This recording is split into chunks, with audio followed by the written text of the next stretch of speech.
Gangnam Style. Gangnam Style. Hmm.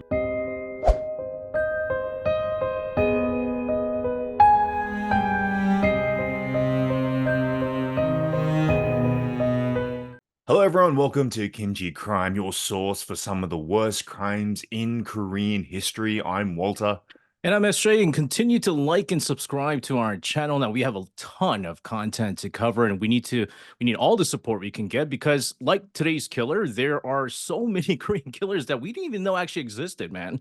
So, you're actually going to take us into today's Kimchi criminal. Yeah, so I've decided to do something a bit different today, and a lot of my colleagues and my bosses at other jobs have found out about this particular channel, and they were like, "Well, why aren't you covering this person and that person?" And I decided today, since technically they do eat kimchi too, Yep. we're going to be introducing a North Korean killer. And no, it's not one of the Kims, not one of the dictators, although they did kill a whole bunch of people. Yes. But before we talk about this week's killer, what do you know about North Korea, Walter? Well, obviously, what most people see on the news is obviously, well, here's the thing, the fact that their leader happens to be the same age as you. Around, That's well, I think he's about a year older. okay, Year a year older. older, but still, he's quite a young leader, and he's firing off missiles left, right, and center. And we always have to cover it on your show Yeah, or on yeah. my show. And I'm so sick and tired of hearing about him. But yes, obviously, what everyone else knows, I think.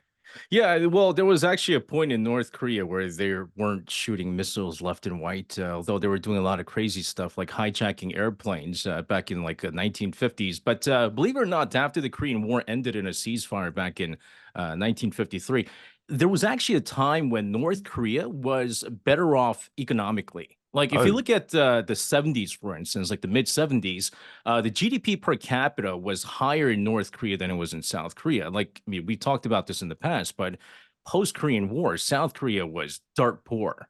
It was mm, bad. right. And this was a time when there was like no UN Security Council resolutions against the North. They weren't testing nuclear weapons or firing off ballistic missiles back then. So what they were doing is they were exporting products to Western countries like raw materials, primary manufacturers of metals and agricultural products.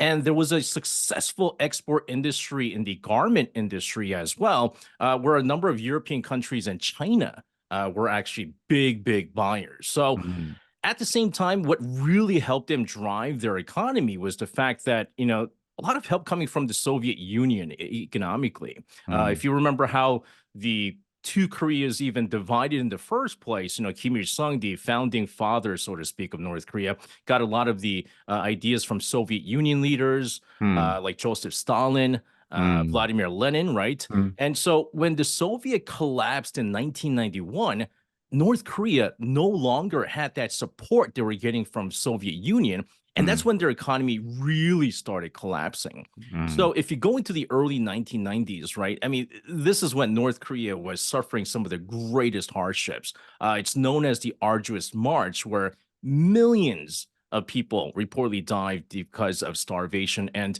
personally, I know someone who was able to defect from North Korea, and he said that one of the reasons for why, again, he was able to risk his life and defect to South Korea through other countries first was because mm. of starvation.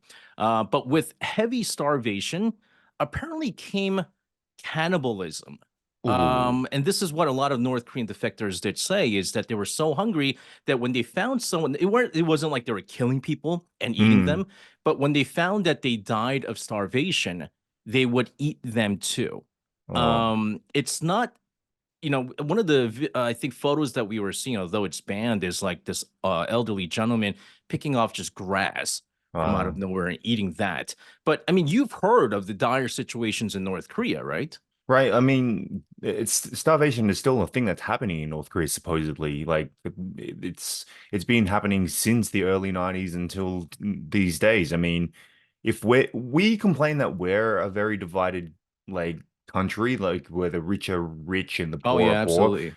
But obviously in North Korea, it's even bigger, right? You can never go from a rags to riches story in North Korea, I No, don't think. no, not really. Well, I mean, one of the rare ways apparently that you can get from rags to riches is if you're like super good in athletics or Yeah. you're gifted in hacking, Mm, scientist. And so I was told by a number of North Korean defectors that got to know is that their dream is to be able to go to Pyongyang because if you're able to live in Pyongyang, you get a much better, I guess, divide of the rations. You live in a mm, better place and you don't necessarily starve to mm, death. And there's always a big divide between the capital, Pyongyang, and some of the rural areas. But they're even actually saying that because of the UN Security Council resolutions and the recent COVID-19 pandemic, the North Koreans might actually be going through something that's even worse than the arduous march of 1990s right mm, now. But anyways, today we're going to be talking about a criminal who is a cannibal, mm. but didn't do it because he was hungry, but he was sick. So he was sick physically, but also mentally too. Oh, Uh, so I thought you meant like sick in the head. well, yeah, well, we'll find out. He was sick in the head, but he was really, really sick physically. Today's kimchi criminal is Bang Myung-sik. His nickname, the Organ Harvester. Now, here's the thing about today's episode, because North Korea is known for their heavy censorship. There's Mm, very limited information about Bang Myung-sik. So I'm going to try my best to get all the information to our viewers. And we don't even really know his exact birthday, other mm, than the fact that he was born in 1951 in Sinpo. And Sinpo is a port city on the coast of EC in central Hamgyong province.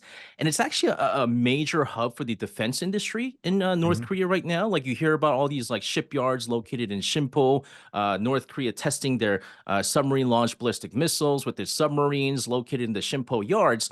But, mm, anyways, he was just a simple factory worker in the area, and his mm, colleagues described him to be very timid. But the thing about Pak is that remember I said he was sick physically too. mm, He was suffering from cirrhosis, mm, and it's basically severe scarring of your liver that usually mm, stems from either hepatitis or chronic alcoholism. mm, We don't know if it what why he had cirrhosis, and mm, if you've seen those pictures of livers with cirrhosis, it's like all beige looking and bumpy looking and stuff like that. mm, Now, remember, North Korea right now, and this time when we're talking about Bang Myung-sik, I mean, they're not super well off, but they're not mm, starving at this time. Like he's mm, living a normal life. mm, He was able to be treated by a famous doctor, apparently at a large hospital nearby, but the treatment had no effect, and he kept suffering from the pain that comes from cirrhosis. But mm. Walter, I want to ask you, how superstitious are you? I'd like to say I'm not. However, I think that there are things that make me a little, superstitious. I always say knock on wood, even though I try to say I'm not superstitious. I don't believe in that sort of stuff. I Yeah, always knock on wood. I always um don't talk about something because I think it will jinx. right. I guess a little bit superstitious, but not too much. Why is that? Like Koreans, like at the New Year, since we're like what we just had Lunar New Year's and stuff like Mm, that, and every year they go to a fortune teller and they try to find the future, what's ahead in the week, right. year and stuff like that. Do you believe that stuff? Not, no, I don't believe in fortune telling, but I've got Ooh, so really? many friends who've said that they believe in it. I'm gonna be honest with you. I somewhat believe in that. Like the people Mm, who talk to ghosts and stuff like that. I witnessed it myself. So like, what Michael Scott from The Office once said, I might not be superstitious, but I might be little stitious, right? But anyways, the reason why I ask you this is because no doctors, medical doctors were able to treat him. mm, And he overheard a coworker say that there was like this fortune teller that may be able to help him with this issue. Now, mm, here's the thing. In North Korea, there are a lot of things that are banned. mm, Religious practices are mm, banned, and also fortune telling is very much forbidden as well. So the coworker had actually agreed to introduce him to the fortune teller in secret. And when he met the fortune teller, Pak was begging him for answers to cure his illness. And initially, the fortune teller was basically like, "No, listen, I can't do this. Right? It's too much. I don't want to help. Make you go that way." And there is a reason for why he was very reluctant in the beginning, because eventually the fortune teller felt bad and told Pak that the only way to cure his illness was to consume human livers. Okay. Okay. Maybe this is why the fortune teller was like, "Look, I don't want to help you, man. I mean, I have the answers, but this might not be the way." At first, he was like, "Dude, there's no way I'm gonna do this, right?" Like, Mm. rightfully so. I mean, no matter how bad the situation is, you're not gonna go off killing somebody and cut off their liver and try to eat it. But he saw that his condition was getting worse and worse and worse over time, and he decided that it might be better than dying in agony. And I mean, you've heard about weird remedies, but anything that you have yourself, like something that came down from your, moms always have like weird remedies, right? Oh, that's right. Yeah, like I don't think my mom had any weird remedies, but when I came to South Korea, Yeah. I found a really weird way, but they still do it, of curing like either ear infections where they put red lights in your ear, like infrared lights in Dude, your that's like ear. medical, man. Is It's it? like It looks silly. I've never seen it in my life before. Like, and I came to Korea, I was like, what is everyone doing with the lights on their ear? And turns out that's a thing. I've never seen it in Australia. I don't think that's, well, it might be weird for you because they Yeah, it's might not weird for use it. me. It's actually, that's a medical thing. I think the red lights, the infrareds actually kill off the infection or lessen the bacteria and stuff like that. Like, Did I've not had know that. weird stuff. Like, I don't know. My mom used to tell me if you're coughing or if you have like a cold, you shouldn't eat pork or Ah, don't eat what was it, seaweed soup. It's bad for your cough. And she would always make me, because I used to cough a lot as a kid, and yeah. so like she'd make me eat honey all the time, but nothing weird, right? But Mm, this is like next level weird. I don't know where this came from. I know that there's like this folklore, the Korean folklore a long time ago, where like the sea king was really sick and they found yep. out that the only way to treat this sea king was to eat the liver of the rabbit or something like that, right? Mm, And so it could have been from that folklore. I don't know, but he begins his mm, search for fresh liver. He scours communal farms and rural villages, searching for students aged between 14 and 17 who were dispatched to work there. Now, remember, North Korea being a communist nation, they have kids farming too. I remember mm, again talking to my North Korean defector buddy. He was saying, during summer vacations, he's in elementary school. He had to go to the farms and work. And he actually preferred just going to school because he didn't have to work in the farms. mm, Anyways, Pak broke inside a dorm, grabbed a sleeping 15-year-old girl. Uh, we're going to notice that he's going to target a lot of females because he's frail, he's small. mm, mm, And so he's going to target the smaller people. He put his hand over her mouth, stabbed her with the knife, and he was carrying the bleeding girl out of the building, but he was scared off by barking dogs and was forced to sort of flee, leaving the dying girl behind, who, by the way, unfortunately died from her injuries the next day. Now, a few days later, a farmer at a nearby farm found a severely mutilated body of another student whose injuries were basically so severe they were saying the farmer apparently fainted.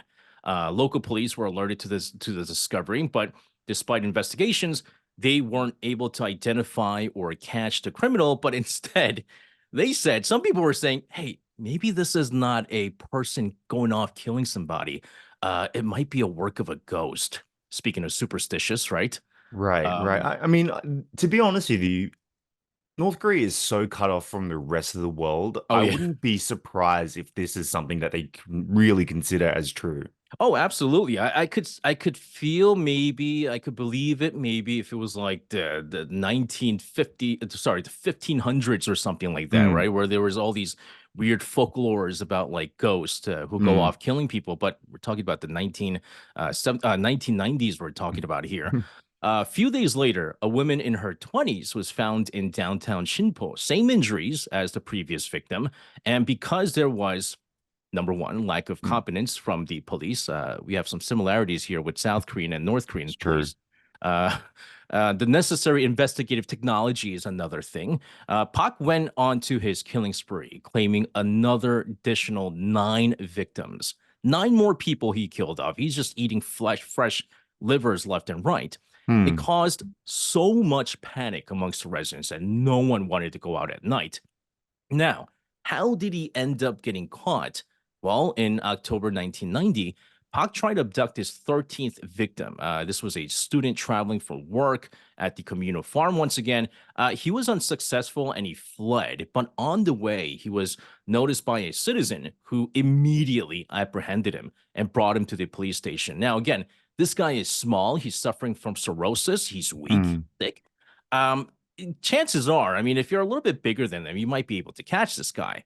So, following his confession, the fortune teller was also arrested and charged with an unknown offense. I don't know what it is. Hmm. I don't know, for helping or pushing him to be a killer. I don't know what it is. Hmm. But Walter, have you heard of North Korean trials and executions? Well, I to be honest with you, with the state that North Korea is in, I didn't even consider the fact that they would have like serial killers or murderers and Hmm. actually trial them and like I But know there'll be that other re criminals, right? There's other criminals. Don't have to be killers necessarily. that's true, yeah. And I know that like they also have really harsh penalties for Hmm. very petty crimes. I mean, not too long ago there were these 2 students who got like 10 years of hard labor for watching South Korean content. So I know 10 years is actually they were executed for that, believe it or not. oh seriously? Oh yeah. Oh, I Hard didn't know that. labor is something you get if I believe if you get caught trying to defect North Korea, Hmm. they actually don't execute you, apparently. They put you in Okay. hard labor. But yeah, they do what's called public trials and public executions. So it's interesting you mentioned these 2 students who got caught watching South Korean dramas. Hmm. I mean, obviously, the reason why they don't let people watch South Korean dramas and movies is because they don't want to let the North Koreans know that South Koreans live so nice, like fancy, right? Hmm. All these skyscrapers and nice expensive cars and eating steak every other shot. And so North Korea bans any foreign media from coming in. And I believe another execution that happened was when one of the persons smuggled in a USB filled with Squid Game. Okay. Yeah, Squid Game got so big, and then they smuggled it into North Korea, and the guy who got caught smuggling the USB executed. But the way that they do this is public trial number one Hmm. and public executions. The reason for that is because they're basically going, look, if you are like this person and watch South Korean dramas or Hmm. smuggle South Korean goods, we're going to kill you in this way. And it's Wow. some of the most brutal ways that they're going to kill the quote unquote criminals. Although Hmm. watching South Korean dramas or listening to music videos or watching music videos of K-pop doesn't seem like a crime, right? But No. that's what they do. But anyways, his trial wasn't public. It was actually done at a people's court in Shimpo. Here's the thing: he pleaded guilty to the charges. All right, Hmm. and he was convicted and sentenced to death. That's North Korea for Hmm. you, because usually, when you plead guilty, it's try to avoid death penalty, right? You're right. And so, like, the lawyer will go, listen, I think this is going to be really tough to win. Just plead guilty. At least you'll be able to avoid the death sentence. I think you're going to get life in prison, but at least you're not going to, they're not going to execute you or something like that. Maybe you have a chance for parole after 25, 30 years. But Hmm. here it's like, yeah, I plead guilty and still get the death sentence. How long does it take for them to execute him? Well, it's not like the US or where it's like takes decades. You wait in death row for decades and then finally get executed. He was executed by the firing squad sometime that same month. It was, Mm. I plead guilty. You're guilty. We're going to sentence you to death. And then later on, They boom, do it. Hmm. done. So the fortune teller, he was apparently sentenced to 15 years, which he served out in full. He was released in 2006, and as per the North Korean criminal code, he was deported to another province, and his current status is unknown. But Walter Hmm. Myung, is considered as the only known serial killer in all of North Korea. Any idea why there might be no other killers? Like I said, I just never thought about there would be killers in North Korea because I would, the dictatorship is they're the real killers, but maybe because people are scared that they'll get the death penalty. I mean, I wouldn't know. I mean, there's for example, you have like death penalty in Texas and Florida. There's Mm, still people killing people. that's And you true. go to Yeah. any part of the world in any country, there's always going to be a killer, unfortunately, right? Mm, Um, North Korea likes to say that where they are is paradise. It's mm, heaven. It's you people in North Korea live better than anyone else. There's no killers. mm, Obviously, there are criminals, like like I said, those that watch South Korean dramas, or maybe if you say something bad about the dictators, that's also a execution, by the way.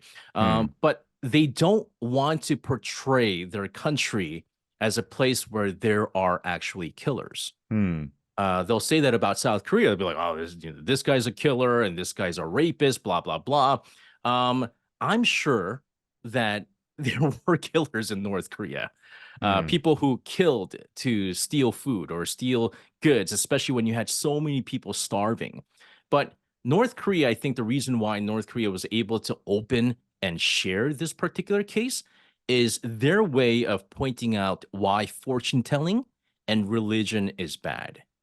And so they're Oh. going, look, if you believe in fortune telling, if you believe in these oracles, and this is what's going to happen, they create killers. And so don't believe in fortune telling and so forth.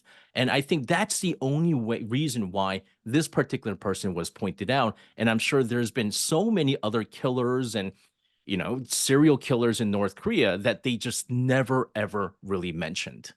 It kind of makes me feel like this is a kind of conspiracy theory is that maybe they just framed this person by saying that like this person went around and did that just to say that religion is bad. Like you know how North Korea does everything like example they make up the score of their soccer Oh games yeah. and yeah like they just do all these really massive lies just to make themselves look good and like make other things look bad.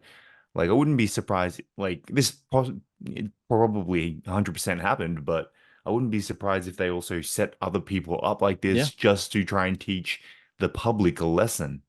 Yeah, honestly, if although I don't think that's something that North Korea did for this one, and I think Mm, Bang Myung-sik did actually exist, and he did go around killing people for the liver. But you're right. If there is a country that's capable of doing that, it's North Korea. yeah, Like for they were sure. saying, I know that one of the former diplomats, Tae Yong-ho, Mm, who's a lawmaker now here in South Korea, after he defected, North Korea was like, well, well, good, he defected because he was actually a rapist, and he was raping little girls and little boys. mm, Like they were making up a whole bunch of stuff, right? yeah. And so they're like, well, we didn't want him anyways. And again, like propaganda is a big thing in North Korea, and they'll basically get you for anything if they find, even for like the smallest thing, if they want. Like politicians have it bad over there Mm, because if you lose favoring to Kim Jong Un, let's say right now, mm, they'll just put in some kind of, they'll make up a crime. They'll say, well, exactly. I mean, you murdered somebody. What do you mean? There's no evidence. No, I say you murdered somebody and you murdered somebody and we're going to execute you now. And so you're right. I mean, they do make things up.